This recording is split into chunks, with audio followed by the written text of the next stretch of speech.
শুরু হয়ে গেল কলকাতা পুরসভা কর্তৃক পরিচালিত পুষ্প প্রদর্শনী। রাজ্যের মুখ্যমন্ত্রী মমতা বন্দ্যোপাধ্যায়ের অনুপ্রেরণায় এই প্রদর্শনীর আয়োজন করা হয় প্রত্যেক বছর। মেয়র ফিরহাদ হাকিম শুক্রবার এই অনুষ্ঠানের উদ্বোধন করেন। রবীন্দ্র সরোবরে চলছে এই প্রদর্শনী।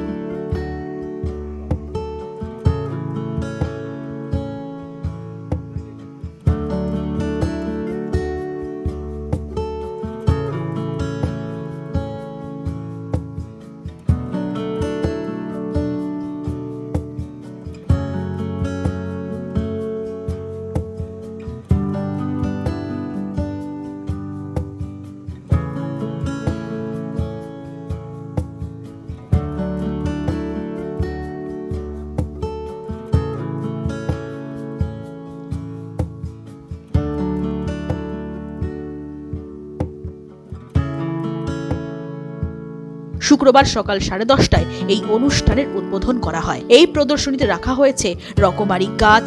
অনুষ্ঠানে উপস্থিত ছিলেন দেবাশিস কুমার। একটা ছোট্ট প্রয়াস পুষ্প মেলা। আসলে আমরা যারা মুখ্যমন্ত্রী মমতা বন্দ্যোপাধ্যায়ের